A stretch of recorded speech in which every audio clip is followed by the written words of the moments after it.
अस्सलाम वालेकुम क्लास, कैसे हैं आप लोग? उम्मीद है मुझे खैरियत से होंगे। अच्छा क्लास, हमने चैप्टर नंबर 5 स्टार्ट करना है फार्मास्यूटिक्स में। सबसे पहला जो वर्ड है इस चैप्टर का नाम है सरफेस टेंशन। ठीक है, यानी कि सरफेस से मुराद क्या होती है? सतह। यानी कि अब ये एक प्रोटेक्ट मार्कर है, तो इसके ऊपर ये इसकी क्या लेयर है? ये इसकी सरफेस की लेयर है। यानी कि इस सरफेस और जो इसके नीचे की सरफेस होगी, इन दोनों के दरमियान जो लेयर होगी उसको हम इंटरफेरेंस कहेंगे, लेकिन जिसके ऊपर स्ट्रेस अप्लाई होगा उसको हम सरफेस टेंशन कहेंगे। सो हम देख लेते हैं the boundary between two phases. यानी कि एक तो मैंने आपको बताया ना, अभी ऊपर वाली फेज़ है और एक नीचे वाली फेज़ है। यानी कि ऊपर वाली फेज़ और नीचे वाली फेज़ के दरमियान में जो स्पेस है उसको हम क्या कह रहे हैं? इंटरफेस। इंटरफेस का मतलब होता है, जैसे एक लफ्ज़ होता है ना इंटरचेंज। हम किसी शहर से दूसरे शहर में जा रहे होते हैं तो कोई टूल प्लाजा आता है तो हम कहते हैं यार ये इंटरचेंज ले लेना। यानी कि एक सिटी से हमें दूसरे सिटी की तरफ या दूसरे रोड पर मुंतकिल हो जाना, इंटरचेंज कर लेना। ठीक है, इसी तरह इसको हम क्या कह रहे हैं? The two phases is generally describe as interface. यानी कि फर्स्ट फेज से दूसरी फेज के दरमियान में जो लेयर होगी उसको हम क्या कहेंगे? इंटरफेस कहेंगे। When one phase is liquid, अब देखें इसमें दोनों चीज़ें हो सकती हैं। अब इसकी पहली फेज़ लिक्विड भी हो सकती है, गैस भी हो सकती है, या दूसरी फेज़ सॉलिड भी हो सकती है। तो ये फेजेस चेंज हो सकती हैं। इसको ज़रा हम थोड़ा सा और आगे भी देख लेते हैं। इसके अलावा इन्होंने बताया surface tension is defined as force per acting unit over area. ठीक है, सरफेस टेंशन को हम इस तरीके से भी डिफाइन कर सकते हैं, फोर्स ओवर एरिया। ठीक है, अच्छा इसकी जो यूनिट है वो है न्यूटन पर मीटर या न्यूटन मीटर माइनस स्क्वायर, ऐसे भी कह सकते हैं आप। दोनों तरीके से आप बता सकते हैं इसको। ठीक है, अब ज़रा हम इसकी थोड़ी सी एक्सप्लेनेशन देख लेते हैं। The liquid molecule inside the liquid, ये जो मॉलिक्यूल्स है ना, the molecules inside the liquid, यानी कि जो बबल्स के दरमियान में जो मॉलिक्यूल्स होंगे, interact with all other sides, तो वो जो होंगे आपस में एक दूसरे के साथ इंटरेक्ट करेंगे। Where the molecules of one surface is attracted to और द अदर, एक मॉलिक्यूल का सरफेस है दूसरे मॉलिक्यूल के सरफेस के साथ ये अट्रैक्ट कर रहा है, इन दोनों के दरमियान इनके दरमियान अट्रैक्शन पैदा हो रही है। ठीक हो गया। अच्छा, इससे क्या होगा?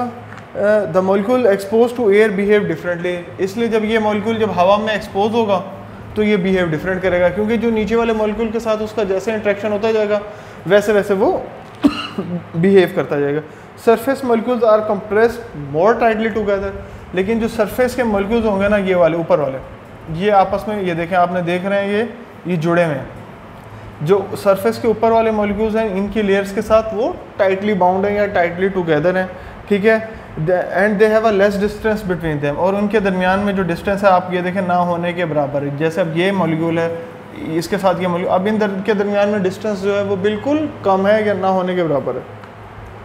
ठीक है, the molecules on the surface of liquid are attracted towards sideways and towards, तो ये साइड में भी अट्रैक्ट कर रहे हैं, साइडवर्ड में भी कर रहे हैं, और टूवर्ड्स आपस में एक दूसरे के भी कर रहे हैं। ठीक है, so surface molecules are being pull inward the liquid, तो ये क्या हो रहा है? लिक्विड को इनवर्ड की तरफ यानी कि अंदर की तरफ धकेल रहे हैं, इनवर्ड की तरफ अट्रैक्ट कर रहे हैं। Liquid surface is therefore under tension and surface of the molecule is reduce, तो इनके दरमियान में जो लिक्विड है वो रिड्यूस हो रहे हैं, इसी वजह से इनके दरमियान जो टेंशन है वो भी रिड्यूस हो रही है या कम हो रही है।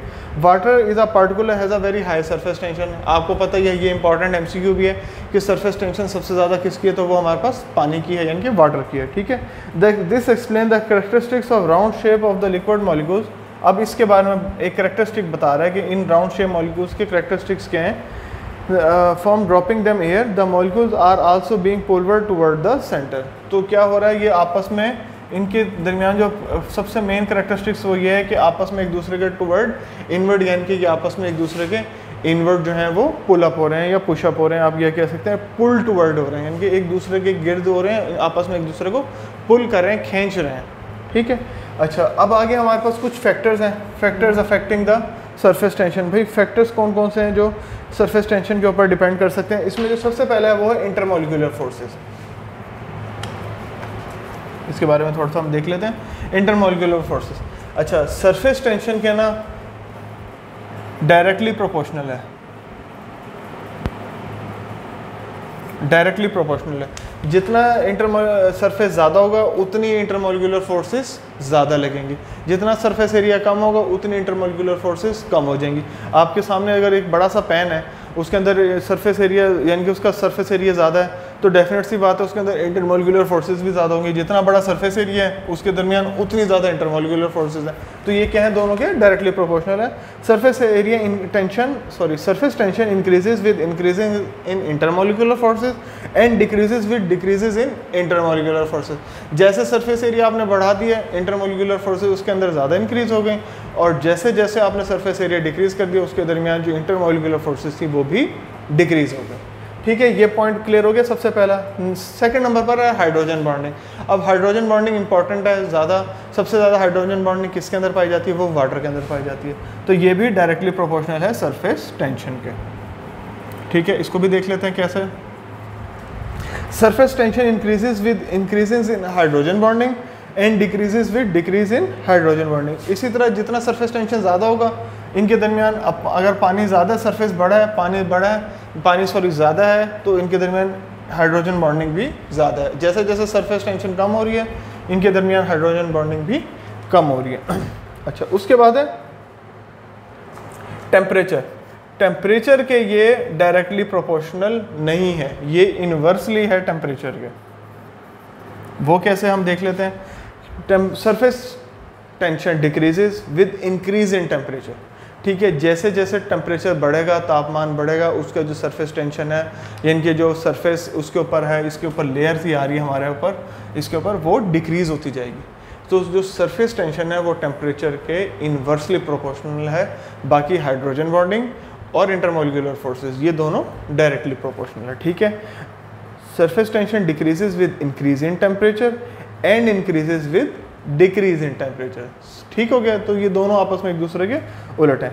इसके अलावा हमारे पास कुछ एप्लीकेशंस भी दी हुई हैं, उसके बारे में भी हम देख लेते हैं। Emulsifying agent reduces the surface tension of oil and water phase which result in stabilization of emulsion. इसके अलावा इमल्सिफाइंग एजेंट हम यूज़ करते हैं किस लिए, ताकि हमारी जो इमल्शन है उसकी स्टेबिलिटी को हम इंक्रीज़ कर सकें। तो क्या होता है, उसके लिए सरफेस टेंशन जो होता है उसमें बेहतर इफेक्ट देती है, रिड्यूस कर सकती है। यानी कि उसमें दो चीज़ें ऐड हो गई, एक ऑयल भी की कंसनट्रेशन भी और एक वाटर फेज भी है, दो फेजेस उसके अंदर ऐड है। Bile salts reduces the surface tension of fat and duodenum. ये स्टमक की एक हमारे पास इंटेस्टाइन होती है, स्टमक के 3 लेयर्स होते हैं, उसमें ड्यूडेनम, जेजुनम, एलियम होता है। तो